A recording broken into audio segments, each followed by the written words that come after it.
The sun was setting over the farm, painting the sky orange and pink.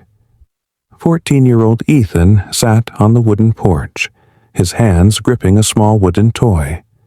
His best friend, Jamal, had carved it for him. A simple gift, but it meant the world. Inside the house, angry voices grew louder. His uncle and aunt stood in the kitchen, their faces red with rage. "You're a disgrace, Ethan," his uncle shouted. "We took you in, gave you a home, and this is how you repay us?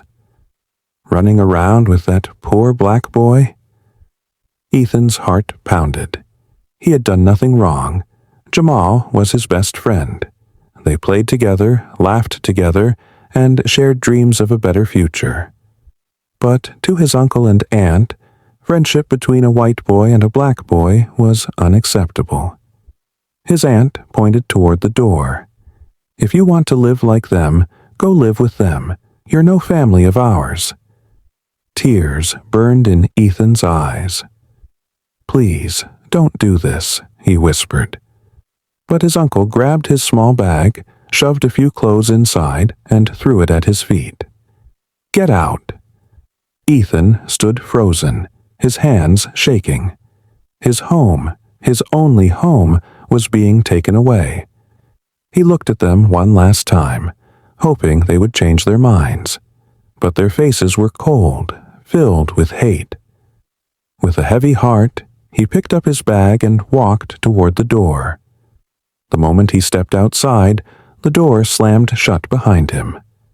The sound echoed in the quiet night, making him feel completely alone. He walked down the dirt road, his legs weak, his heart heavier than ever.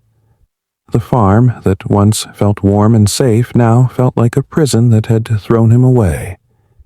He wiped his tears and kept moving, not knowing where to go, not knowing what to do. The night grew colder, and the road stretched endlessly ahead. Ethan had lost everything.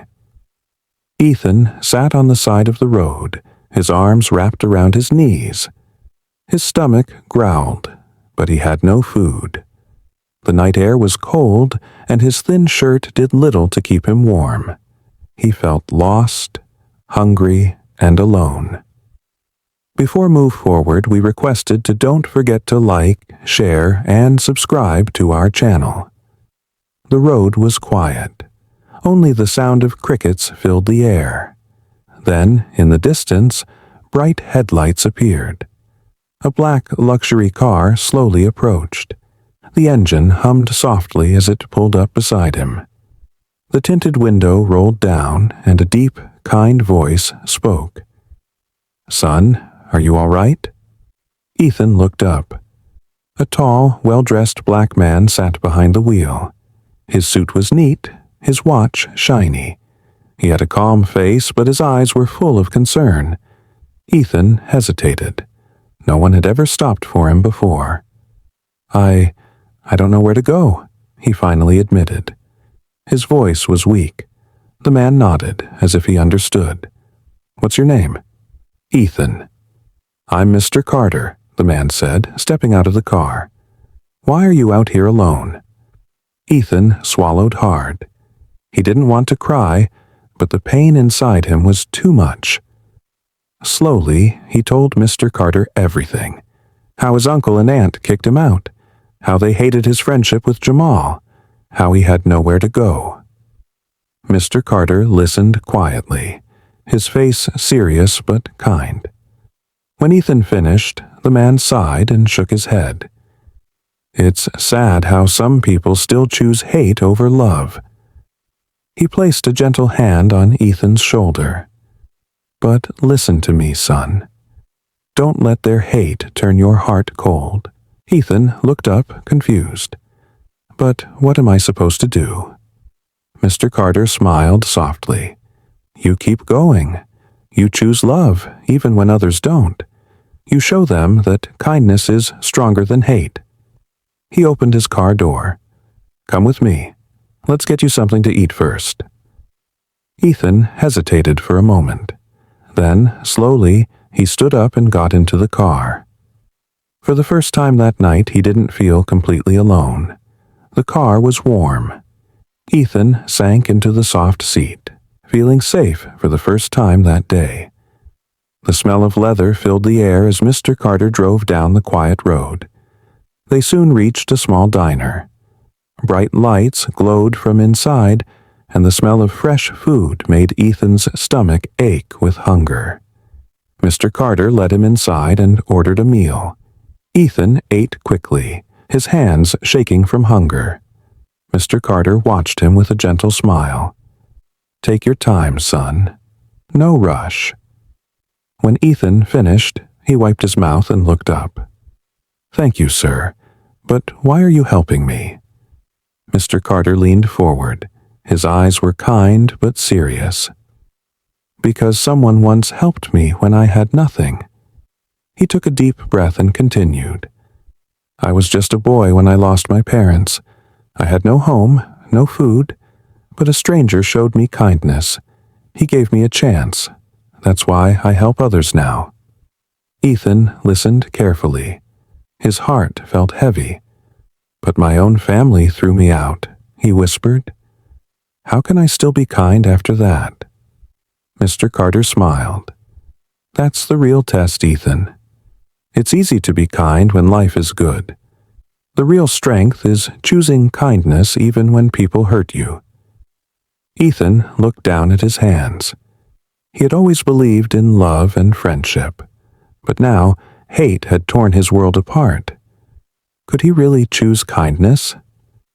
Mr. Carter placed a firm hand on his shoulder. "You have a choice. You can let their hate make you bitter, or you can prove them wrong by being better." Ethan thought about Jamal. His best friend never showed hate, even when people treated him unfairly. Maybe kindness was the answer. Maybe love was stronger than hate. Mr. Carter smiled again. "No matter what happens, don't let hate change who you are, son. The world needs more love, not more hate." Ethan nodded slowly. In that moment, he made a promise to himself. He would not let anger or hate take over his heart. He would spread kindness no matter what. Many years passed. Ethan was no longer the helpless boy sitting on the roadside. He had grown into a strong, confident man. With hard work and determination, he built a successful life. He studied, worked hard, and never forgot Mr. Carter's words. He chose kindness, even when it was difficult. Now, he stood in front of his childhood home, the same farm where his uncle and aunt had thrown him out years ago. But this time, he was not a scared boy. He was a man with purpose. His uncle and aunt stepped out of the house. Their faces showed shock. They had not seen Ethan in years. They never expected him to return, especially not like this. Ethan was no longer poor or weak. He was well-dressed, successful, and confident. But he did not come for revenge. He came to teach them a lesson. "Ethan," his aunt whispered, "is that really you?" Ethan nodded. "Yes, the boy you abandoned, the boy you thought would never make it." He took a deep breath. "But I did. And do you know why?" His uncle and aunt stayed silent. They looked ashamed. "Because I chose kindness," Ethan said firmly. "I didn't let your hate destroy me. I didn't become bitter like you. Instead, I worked hard, and I proved that love is stronger than hate." His words hit them like a storm. They had expected him to fail. They had expected him to be broken. But instead, he had returned as a man of success, wisdom, and kindness. "Hate made you weak," Ethan continued, "but love made me strong." His uncle lowered his head. His aunt wiped a tear from her eye. They had lost him, and now they knew they were the ones who had truly failed. Ethan gave them one last look. "I forgive you," he said softly, "but I hope you've learned that love and kindness will always win." With that, he turned and walked away, his heart free of anger. He had won, not with revenge, but with the power of kindness. Ethan walked away from his old home, but he left behind something powerful, a lesson. His uncle and aunt stood in silence, watching him disappear down the road. For the first time, they felt regret. They had thrown away family because of hate, and now they understood their mistake. Back in the city, Ethan continued to spread kindness. He never forgot where he came from. He helped struggling children, gave shelter to orphans, and supported the poor. He made sure that no child ever felt abandoned like he once did. One day, as Ethan stood outside a new children's home he had built, a familiar voice called out, "Ethan!" He turned around and saw Jamal, his childhood best friend. They hadn't seen each other in years. Jamal smiled warmly. "You kept your promise." Ethan smiled back. "Yes, we always believed in love, and we were right." The two friends stood side by side, looking at the children playing in the yard.